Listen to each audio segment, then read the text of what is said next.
Okay, hi, good morning.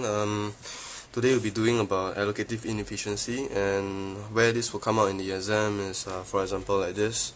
Okay, this question over here. If we observe that all market prices are equal to marginal cost, we may conclude that the economy is both productive and allocative efficient. True or false? Okay, another example, a very short question, but we've got to explain a lot. Okay, explain the inefficiency created by a monopolist. Okay, so the first thing we are going to do is we're going to talk about the PPF. Okay, so this Y, this X, and this is your PPF over here. Okay, what it means to be allocative efficient. Okay, we talk about productive first. Every time we are productive efficient, we will be on any point of the PPF. Now, to be allocatively efficient basically means that with a price line, okay, determined by the prices of X and Y, okay, it is tangent to the PPF as well as the society's indifference curve. Okay, so we are allocatively efficient here because everybody can pursue their own interest. Okay, individuals, their interest is to maximize their utility. Okay, for firms, their desires would be to maximize their resources. So once these two are maximizing their own interest, okay, they will reach a point of tangency, and that point of tangency will be caused by the price. So let's go through the gradient of the PPF first. Okay, now for the slope of the PPF, right, before we go into it, just know that we are looking at three markets, three industries. Okay, industry for X, industry for Y, and industry for labor. Okay, because this is a topic on general equilibrium, so we gotta analyze the society as a whole. Okay, so it's just X, Y, and labor. Okay, so now to calculate the slope of the PPF, okay, we know that gradients are always calculated using this figure over here, this formula.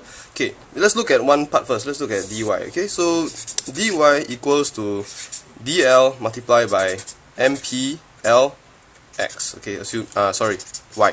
Okay, dl is the change in labor. Okay, mpl is the marginal product, okay, of y using labor to produce it. So basically it means, okay, I don't think you can see, there's okay, so when we talk about marginal product of y, basically it means how many y using one unit of labor. Okay, so the change in y, okay, obviously would be, okay, how many y I can produce with one labor multiplied by the labor that has been taken away in the production of y. Okay, so it goes the same for x, okay, which is like this. Okay, so you put the two guys together, okay, to make your dy over dx. Okay, to get this, you will have something like this. Okay, cancel. So this is the slope of the PPF. Sorry, y. Okay, now let's look at the monopolist graph.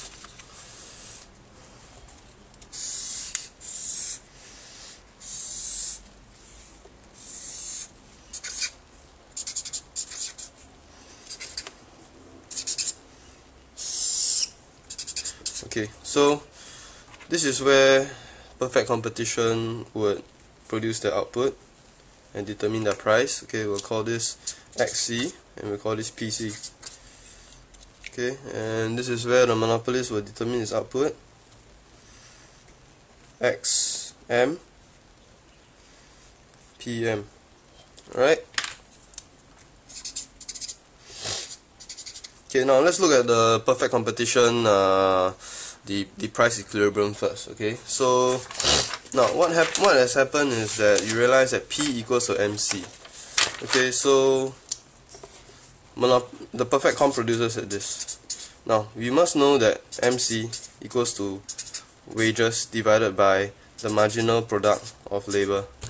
Okay, if you're unsure about this, go check the subject guide. Okay, so if we apply this to the formula, okay, and in relation to y, assuming that y is a competitive industry as well, px divided by py equals to marginal cost of X divided by the marginal cost of Y.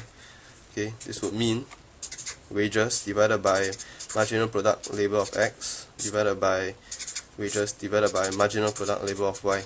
Now, wages are also, okay, the labor market is also competitive, so which means that for the labor of X and Y, okay, the markets are paying the same, so it's the same labor.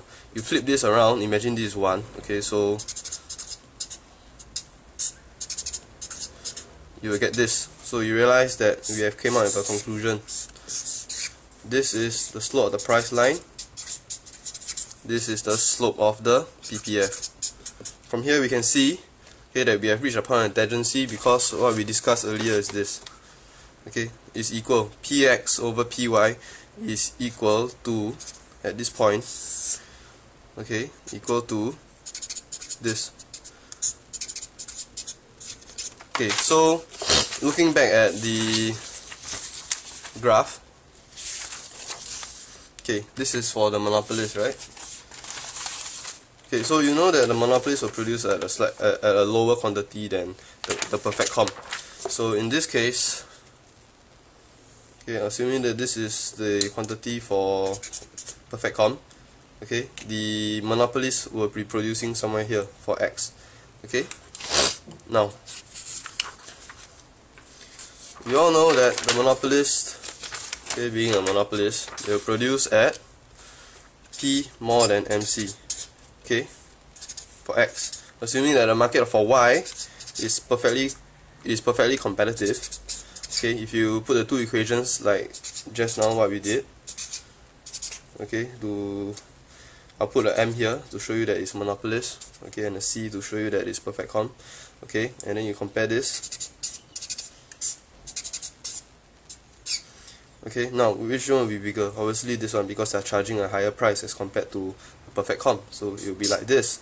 Okay, and once this is more than this, it means that this is more than this.